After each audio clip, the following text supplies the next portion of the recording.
Chair, sorry. Comsec, can you show this para lang Yeah. sabihin Mr. Chair, with due courtesy. Wait, I have the floor. Yeah, i-correct I have ko the lang. floor. Yeah, but I have Mr. the floor. No. To invite Congressman Saldico and former Senator Crespo. Na hindi nila kaya i-dispute yung sinabi ko na 2025 budget is the most corrupt budget ever passed in the history of Congress. So I second that motion, Mr. Chairman. Magandang hapon mga kabisdak. Uhaya, nagrambula na ang mga buwaya. Nagkagulo na po ang Kongreso. Bago po ang lahat, palike po muna, pa-share at pa-subscribe. At pakipindot po ang inyong notification bell upang lagi po kayong updated sa ating mga video. Katapusan na nga ba ni Saldico? Nagrambulan ang mga mambabata sa ginawa nilang hearing patungkol sa flood control projects na maanomalya under Marcos admin. Saldico, tinuluyan na bang tinabla ng mga kongresista? Pinapasubina po ng ilang mga mambabatas ang naturang kongresista na may koneksyon sa SunWest Corporation na nakakuha ng maraming kontrata sa flood control under Marcos admin sana all. Dawit din po dito si Senadora Crespo na kuniman. Tiangco naglabas ng USB. Aba, garin. Takot na takot sa USB ni Tiangco. Kasi nga gusto pong ipa-play ni Toby Tiangco ang naturang USB. Ayon naman kay Kong Ngab 2025, di umano ay ang pinakakurakot na budget sa kasaysayan ng ating bansa. Saldico, nasaan ka na nimal? Lumabas ka na. Okay, pakinggan po natin agad itong bangayan ng mga kongresista dyan sa Kongreso. O, narito po, grabe, mainit po ito. Ito lang, ito. Patatandaan niyo po, gaano po kalaki yung mga pagbabago na ito. O, dito na lang po tayo mag-concentrate. 2025 budget. Magkano po yung pinopose nyo at magkano yung naaprubahan ng budget? Ang natatandaan ko po, Your Honor, the general expenditure program ng Gates 5 was 900 billion. What came out of the General Appropriation Act is 1.08 billion. Meaning, gaano po kalaki ang nadagdag? 1.088 trillion. Gaano po kalaki ang nadagdag? Nadagdag is 180 billion. At sa nadagdag po na 188 billion, ito po yung mga infrastructure projects. Tama po. That's correct. 118 billion. No, tama, 118 billion ang nadagdag. Ito ay tinatawag na insertion sa budget, okay? Hindi pa kasama yung mga, siyempre, mga ghost projects, di ba? So ito, dagdag lang ho ito kung ano-anong pinanggagawa nila. Kasi siguro, sa dagdag na yan, kasama rin yung mga ghost projects dyan. Pero karamihan, mga palpak, lagapak, mga proyekto substandards. Tuloy, oh. Sa pagkakaalam nyo, saan kumuha ng mga program of works at paano nakapagdagdag ang House of Representatives at ang Senate ito sa mga galing po ba ito sa DPWH, yung mga programa na ito? Yan ay hindi maliwanag po, Your Honor. So ito po ay ginawa ng BICAM without your knowledge. So makakaalam lang po ng mga insertion na ito ay particularly yung BICAM, Senate Committee on Finance, and Committee on Appropriations of the House of Representatives. Tama po ba? Eksakto! Well, as far as we know, Your Honor, that will be product of ICOM. Camera. Thank you. Yun lang po ang aking, at Mr. Chair, I would like to move that in order to clear up things, to clarify matters, should invite the Chairman of the Committee on Appropriations, last Congress, the 19th Congress, and the chairman of the committee,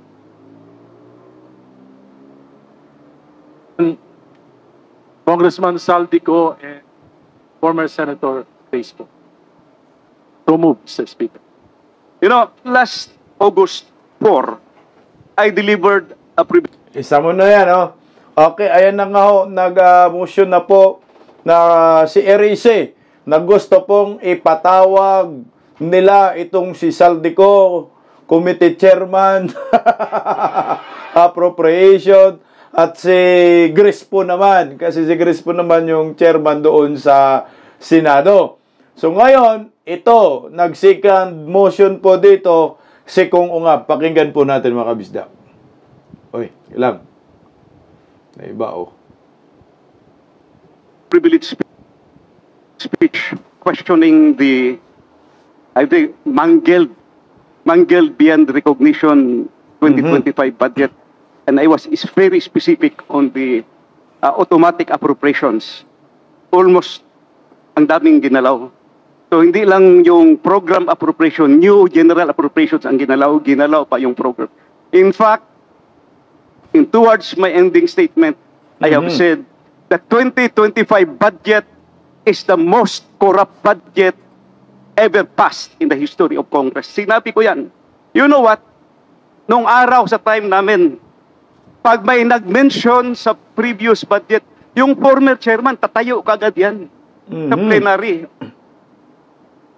Magsasalita, question of privilege, individual and collective privilege, i-explain kung anong nangyari. Mr. Chairman, August 4 ako nagsabi, 2025 budget is the most corrupt budget. Hanggang ngayon, wala akong narinig na denial man lang sa previous chairman o sa previous members ng committee. Does this mean na hindi nila kaya i-dispute yung sinabi ko na 2025 budget is the most corrupt budget ever passed in the history of Congress? So I second that motion, Mr. Chairman. I am objecting on the motion. Oy! I am objecting on the motion. Oy, yung... Chairman, I would like to know the reason why, because I would like to find out if we're going to invite them here, are they resource speakers or they are members of the House of Representatives? Are we going to ask them questions? Are they going to answer it? We'd like to find out. Nag-object si Pastor Dila. Alam na this. Gigil na gigil si Kung Ungab yan. Hindi nyo nasagot. Noon pa sinabi ko yan. Kasi nga, paano sasagutin?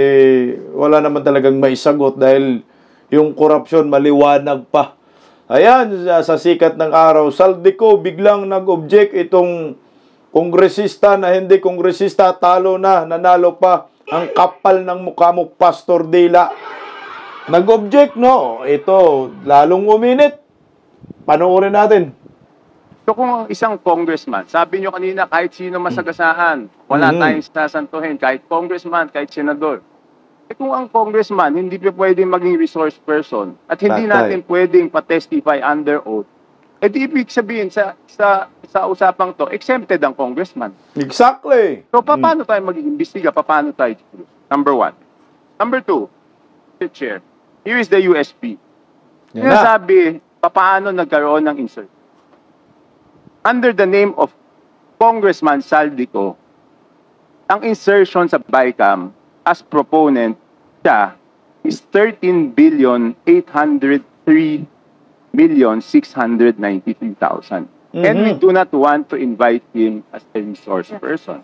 Mr. Chair, sorry. Comsec, can you show this? Para lang sabihin Yeah. Mr. Chair, with due courtesy. Wait, I have the floor. Yeah, i-correct I have ko the lang. floor. Yeah, but I have Mr. the floor. No, Mr. I have the floor. Just to, on the I have the record, floor. On the record, Mr. I Chair. have the floor. We did not refuse to I have the floor. Mr. Chair, motion to suspend. Mr. Chair, We are returning to Ayan na yan. Nagbanga yan. I have the floor. I have the floor. Ba't ba takot si Garen i-play yung USB? Anong meron doon? Patay ka dyan. Baka dawit ang mga buhaya talaga lahat. Hindi lang baka talagang dawit sila eh. Kaya ayaw ni Abante papuntahin si Saldico. Dahil damay-damay sila. Sila yung malapit dyan eh. Kay Saldico, malapit na talaga katapusan ng mga buhaya.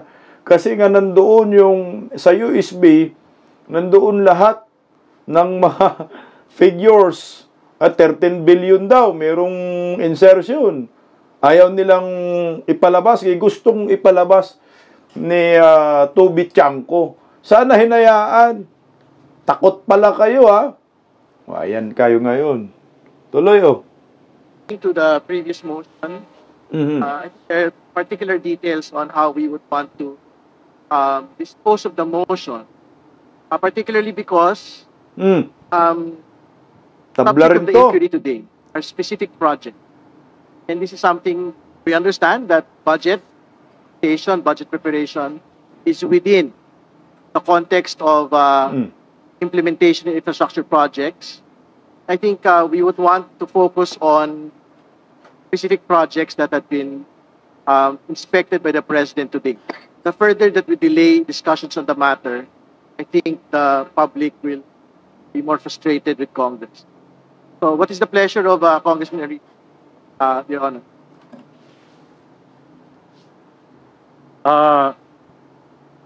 Mukhang binawi Chair. niya dyan.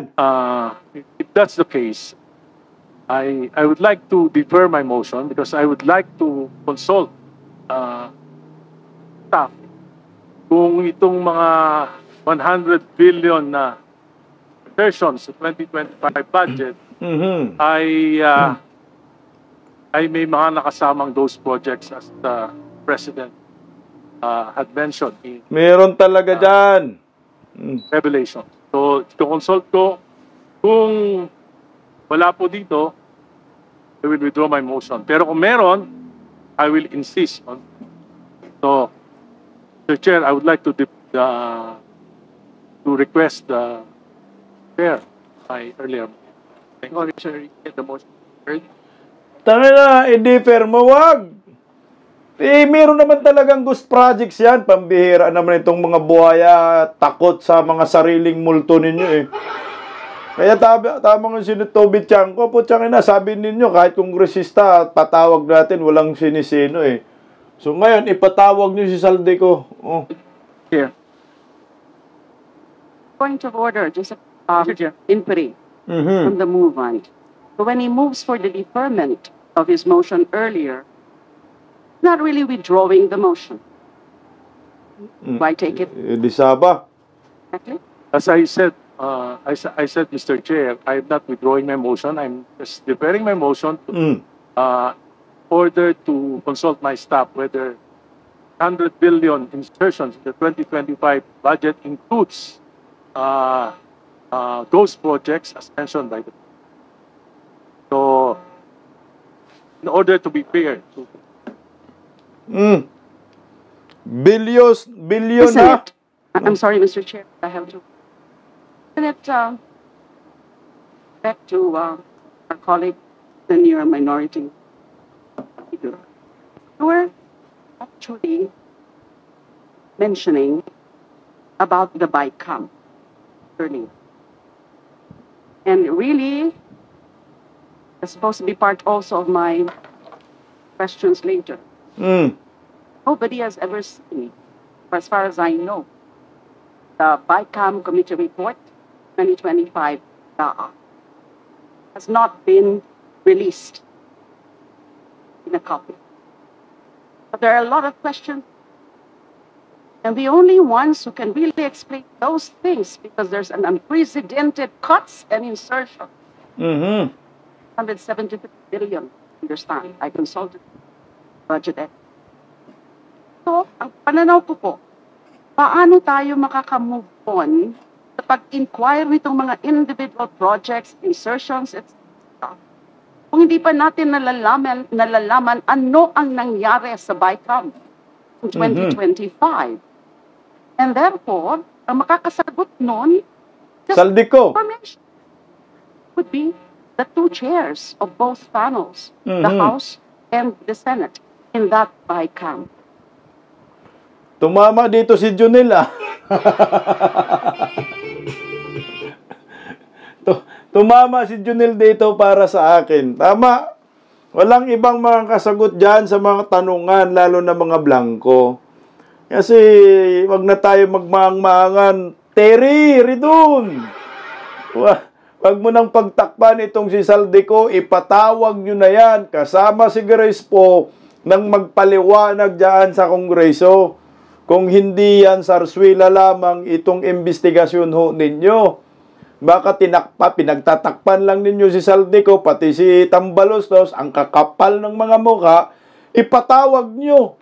O di kaya, kung takot kayo kay Saldico, si Grace po, ipatawag nyo si Grace po nang magkaalaman lahat kung anong pinanggagawang kagaguhan ni Saldico at ni Tambaloslos yan. Kasi naalala ko yan eh. Noong pumunta lang ho sila sa sa ang tawag dyan, sa Manila Hotel, wala na, nagkasundo ng mga buwang. So ngayon, panahon na ng paniningil, tama si Kung Ungab na ipatawag. Panindigan ho ninyo kasi bilyonis yan eh. Galit nga kayo kay Vice President Inday Sara, 125 million lang ha, mga bugo kayo ha. So ngayon, ito pinag-uusapan, trilyon na nga, 1.2 trillion sa flood control. Tapos may insertion, 118 billion. Taon-taon daw po yan eh, awards oh. Ito oh, sabi ni, ito tablado rin, ito pahirap sa bayan itong si Ricto. Sabi niya dyan, 118 billion nawawala sa pondo ng gobyerno. Taon-taon daw po yan. So simula nung dumating ang Marcos admin, bilyones ang mga kinukulimbat ng mga buhaya. So kailangan ipatawag nyo itong si Saldico, Grace po. Ba't puro mga Chinese mga apelyido? Po at ko. Puko. Ayun, puko. Mga puko ninyo. Yari kayo dyan. Sana makulong talaga itong si Saldico. Grabe po yung grabe po yung ginawa niya sa pundo ng bayan. Ano yung laman ng USB? Toby Chanko. Hindi sila dyan nagkasundo oh. Sigarin.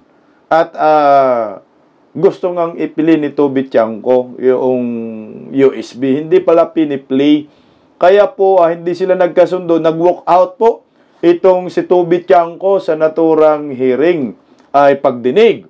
So ngayon, ito pakinggan po natin ano ba yung laman ng USB na ikinakatakot na manigarin. Narito pakinggan natin. Kung Bicol tapos yung BHW, saan nyo pinakita yun? May record yun eh. Okay, ganito, no? Number one, di ba, first of all, for the record, talagang I had reservations, di ba? Parang hindi naman din namin pwede i-investigan sa sarili namin, hindi naman pwede i-oversight namin yung sarili namin. Pero, nangyari, yan po ay pinag-usapan sa plenaryo at pinag-proceed. So, kanina nag-motion si Congressman Derice na sabi ang pinitahan si Congressman Nico. Ang pinagdadalunin mo is papaano daw magiging resource person ang isang congressman. Kung isang congressman ay hindi po pwedeng maging resource person at hindi po pwedeng mag-testify under oath. So paano yung sinasabi na kahit congressman ang congressman walang pipiliin. Ito pa lang sa pagiging resource person, pinili na siya na hindi na siya pwede. So, yung the committee, agad yung congressman protektado na. Number two, yung kay Mayor Magalo, di ba? Sinabi ni Mayor Magalo, pag pinatawag siya, sasabihin niya, sinabi ni Congressman Abante, sige, huwag mo naman kami, huwag daw lahatin, sabihin mo yung pangalan. Umayag siya. Tapos ngayon, ayaw nilang emotion, ano ba naman yan, di ba? Eh, umalis na lang ako, wala nang nangyayari dito. Ibig sabihin, hinamon nila. Payag yung tao. O tapos sasabihin, sige, titingnan natin kung kailan. Eh, di ba dapat pag hinamon mo, sabihin mo yung pangalan, dapat, hindi ba dapat kung sinabi mo, sabihin mo yung pangalan, gusto mo sabihin ngayon na? Correct. Di ba? Eh, umalis na lang ako. Sarswila lang talaga itong mga buhayang ito. Diba, hinamon-namon nila si Magalong, pangalanan mo. Imbitahin ka namin, dito mo pangalanan. Ipakita mo yung ebidensya mo. Sabi ni Magalong, sige, handa ako. Tawag niyo ako. Hindi naman pala pinatawag. Hindi mga bugok talaga, no? Riton, Pastor Abante, wag daw tawagin kongresista yan, pastor daw yan, di daw naging kongresista yan eh. Ano, Pastor Abante, anong kayabangan mo ngayon? Tablado ka pala. Tuloy po, oh. Gusto niyo sabihin, moro-moro talaga ito nga. Hindi, let's not use the word. Yeah, the Let's moro-moro. be religion sensitive. Yeah, Ibig sabihin, lokohan na lang. I mean, Wag daw moro-moro, lukuhan na lang. Putang ina. Ito yung masaklap, pinagluluko tayo ng mga buhaya. Tuloy, Tubi, oh. hindi pa pwedeng di ba? Sinabi na, mismo di ba, nandun pa yung nagsabi, o sige, pumunta ka sa house, sabihin mo kung sino, o tapos rine-request ko na mag-motion, ayaw naman, tsaka na lang daw, tapusin muna yung iba. Lahat naman gusto natin imbitahin Ba't hindi natin imbitahin, di ba? Tsaka di ba sinasabi ni Mayor Magalong, pinakamalaki, 20% sa Committee on Appropriation. Di ba kaya kailangan si Saldico? Kailangan si Mayor Magalong. Kasi sabi niyo bang pinoprotektahan ang House leadership? Ano ba ba? Hindi ba ba? Di ba? Obvious tapos ayaw. Hindi, si Mayor Magalong. Ba't ayaw natin patawag? Correct. Sana man pupunta to. Sir, ano yung hawak niyo USB kanina? Ito na, sa USB. Hindi, kasi di ba, sabi ko, 13 billion sa... Kasi di ba, doon makikita mo kasi, doon sa records, kung sino yung proponent. Okay? So, ang sinasabi ko, doon sa 13 billion, si Congressman Saldico is a proponent of 13 billion pesos plus worth of projects. Nakalista rin isa-isa para hindi na sabihin nag-invento ko. Ang point ko is, di ba dapat, kung kaninong distrito yung project, siya yung nag-request, di ba? So bakit lumalabas si Congressman Saldico ang nagre-request ng proyekto worth 13 billion at ilalagay sa isang distrito? Okay, number 1 yun. O yung BHW, tsaka yung Ako Bicol, gano'n din, over 2 billion, sila nag-request na pupunta sa ibang distrito. Ang point ko is, bakit hindi district congressman ang requestor? Kasi dito lumalabas yung proponent award, sila yung requestor eh. Di ba bakit kailangan dumaan kay Saldico, bakit kailangan dumaan sa Ako Bicol, sa BHW? Yung 2 billion is halos kasing pantay na yan ng isang congressional district. So, ito ay sa BICAM pinasok itong mga ito. Kaya it was in line with Congressman Teresa's motion of inviting Congressman Saldico dahil siya ang may alam ng BICAM. So, correct natin, bakit ganyan? Ako Bicol sa BHW yung request Alam ko. Nasa document or is that your personal knowledge? Let them deny it and I will show them how I found. Okay. So you're claiming, sir, that you have that based on your resources, based on your Sir, yun yung nasa USB. Yun yung nasa USB. Ayaw naman napakita, di ba? Sir, yun yung ilalabas. Hindi, pa-deny mo muna sa kanila para masaya. Sir, Kasi ganun lagi, di ba? Tingnan mo, katulad nung kay Mayor Magano, o sige, pangalanan mo, ayaw na. O, ako nagsasabi, deny nila, lalabas ko. sir, sorry, 2 billion. government talaga magre-request hindi na rin nakikita sa Ay, hindi ko alam. Oh, sorry. So, yung USB ni Kung Toby Tiangco, nandun nakalagay yung mga figures kung saan nagkaroon ng mga insertion itong komite ni Saldico sa BICAM. Merong mga distrito na nagkakaroon ng bilyones na proyekto na hindi alam ng mga district engineer. At ang nagre-request itong Ako Bicol Party List ni Saldico. Yun. Bilyones daw. 2 billion, may 1 billion. No? Tuloy po natin mga kabisat na ayaw ipapli ng mga buhaya. Natakot si Garin at si Ridon dito. Tuloy natin. Sorry, 2 billion each for Ako Bicol and No, 2 billion for both party lists. over 2 billion for para siguradong eksakto hanggang And though this is in the 2025 budget. 2295 Ako Bicol, BHW 2064 tapos 18 billion plus under Saldico. Aside from doon sa dalawa. Sir, sorry, requested 13 billion, sorry. 13 billion. Na sila ang request. Hindi. So 13 billion national request. Parang insertion. bukod yung 13 billion pa, bukod yung 2 billion pa sa Ako Bocol, bukod pa yung 1 billion sa BHW ba yun, Partiles? So, daming pera dito. So, ilan lahat? Yung mga almost 16 billion? Wow! Naglimas talaga ng pera mga buhaya. Oh! Siya yung requestor, tapos napupunta. Di ba kaya nga, Napupunta sa distrito. Sabi ng ibang congressman, hindi ko na pangalanan. Sabi lang, hindi ko naman alam paano napunta yan sa Distrito. ko, di ba? Hindi ko na alam. May in-interview na congressman, hindi ko alam paano napunta yan sa distrito ko. Sa distrito niya, may napasok doon Na proyekto. na at least,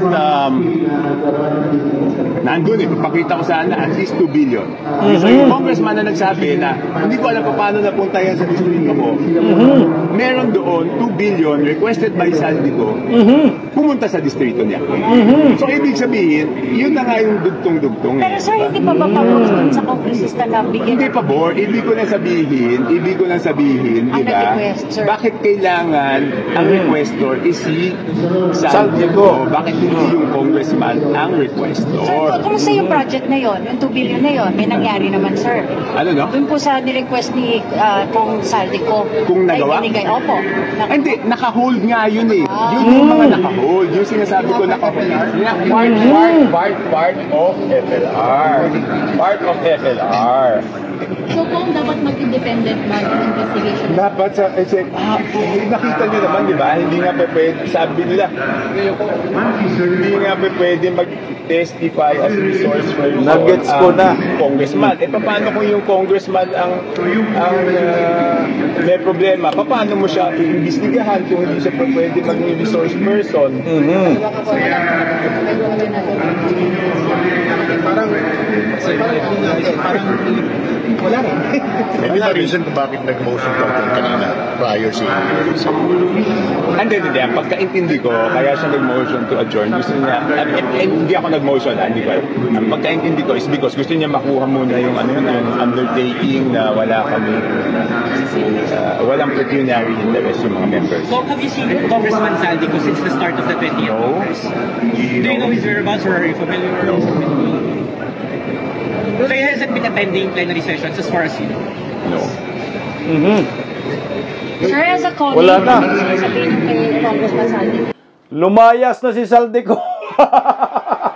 Nagtago na. Ganito yun. Ang nagulat, yung USB na yon, ipapakita yata yung mga amount ng mga proyekto na kung saan napunta sa mga distrito, bilyones, na hindi alam ng congressional district. Yung mga proyekto na yon. Na ang nag-request naman ay si Saldico na hanggang ngayon daw parang naka-hold. So ngayon nasan yung pera doon? 13 billion ang binanggit, nasan yung pera? Layo. Diba, sinabi na ni Kongungab, diba? Pag sinabing pinakagulap yung budget mo at ikaw ang Committee on Appropriations, you will be the first to defend, diba? Sinabi na yun eh.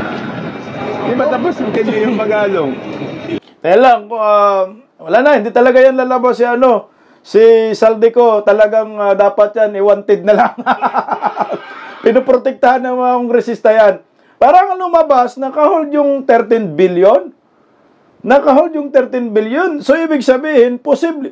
Bakit nagkaroon ng pundong 13 billion kung walang proyekto na proposal? So, naglabas na sila ng pera. Ang saan, nasan yung pera? So, ngayon, lalabas nito, baka ang resulta, ghost project na naman yan, yung 13 billion na yan. So, yan ang dapat din malaman natin kung nasaan. Sige, tuloy natin kunti. Hinamon nila na pangalanan, tumayag yung tao ng pangalanan. Tapos ngayon, sige, tingnan natin kung kailan imbitahin. Hindi ba dapat unahin yun? Para mapangalanan na. So, kaya buwan ng hearing mo saan? Hindi ko alam, walis na ako eh. Sir, yung hindi pagpapakita ni Kong, meaning ba, guilty siya? Hindi. Bahala na siya magsabi kung ano, di ba? Ano pang gustong malaman kay Kong San? Hindi naman. Kaya naman si Kong Saldico kasi siya ang chairman ng Committee on Appropriations noon. Ang pinag-uusapan, ang line of questioning ni Congressman Erice, na sinundan ko lang is, sabi niya kay Secretary Boloan, alam niyo ba yung mga insertions sa ICAM? So sabi ni Secretary Boloan, hindi namin alam. alam. So, sino ang nakakaalam? Saldico. Alam nga naman yung Committee on Appropriations Chairman, hindi niya alam. Kaya dapat ipatawag si Saldico. Congressman Saldico. Ngayon, kung hindi siya pwedeng resource person at hindi pwedeng under oath na sasagutin yung mga tanong na yun, ibig sabihin, ang congressman ay exempted sa investigasyon ito. So, at paano yung sinasabi nila na walang sisinungaling? So, do you think po kung lutong Huwag naman eh, ano ka naman, nationality, nationality sensitive. Diba? Bakit naman lutong ano? Lutong Macau. Paano naman tayo magtitiwala? I mean, in the beginning, ang stand ko, hindi pa pwedeng mag-imbestiga sa sarili. Eh kaya lang, yun ang ruling ng plenary, pinagbotohan, hindi sinubukan natin ngayon kung talagang may pupuntahan, kung wala. Ano plano nyo since walk out na isa rin? Hindi pa ako mag-aksaya na pa pupuntahan. Tsaka diba doon sa pie na pinakita ni Mayor Magalong, pinakamalaki 20% sa Committee on Appropriations. Hindi ba dapat pinaka-interesado tayo doon sa pinakamalaki? Di ba lahat talaga dapat questionin? Pero bakit ngayon, ginamot ni Congressman Abante si Mayor Magalong, pangalanan mo sino? Tapos ngayon ayaw natin patawag, ayaw natin unahin. Di ba dapat, kung sinabi mo pangalanan mo sino, sabi gusto mo nga, pangalanan mo na ngayon. Ayan po mga kabistak ang nangyayari tungkol sa USB. Yun pala ay laman noon ng ginagawa siguro ng small committee galing BICAM. Ito yung I think small committee yung sinasabi niya na merong portal na papasok sila mag-request. So ngayon ang mabilis pala mag-request itong si Saldico. So ngayon si Saldico nag-request, si Saldico rin mag-approve. Tama nga po yung sinasabi ni Toby Chanco, naglulukuhan lang tayo dito. Yung investigasyon na ito, walang papatunguhan yan sa Kongreso. Kasi nga, tingnan mo, kung gusto nilang may managot, hindi dapat pinatawag po nila, pinanindigan nila na ipatawag si Saldico kasi si Saldico lang ang makakasagot sa lahat ng katanungan sa pundo. Ang problema, pinoprotektahan ng naturang komite, pinoprotektahan ni Pastor Abante, hindi naman kongresista niya awards yan, yung si Saldico. Kasi nga ganito yun. Ako nakikita ko dito guys eh. Kaya hindi nila pinapapunta dyan si Saldico at hindi sila nagdesisyon agad. Pero mapipilitan sila yan. Alam ko mapipilitan. Kasi pag nabisto si Saldico dyan na mga kapwa kongresista, kasi magiging resource person man si Saldico, tanungin yan nila ni Kongresista Marcolita, Kongresista Ungab, Toby Chanco, lahat maraming katanungan yan. Pag nabisto yan, dama yan kasama si Tambaloslos. Kaya nga nang ginawa ng komite, hanggat kaya nilang pigilan at makahanap sila ng rason na hindi mapatawag si Saldico, gawin nila yan. Pero darating ang time na mahiya naman sila sa kanilang ginagawa. Kung hindi po ninyo mapatawag si Saldico, tumigil kayo dyan sa hearing ninyo kasi walang kwenta yan at katarantaduhan lamang yan. Dahil si Saldico po ngayon dapat talaga ay managot, sumagot sa lahat ng mga akusasyon. Ang tanong, nasa Pilipinas ba si Saldico? Nimal, may mga aeroplano yan. Baka wala na yan sa Pilipinas. Goodbye Philippines na po yun. Good luck sa ating lahat. Bisda Pilipinas, God first.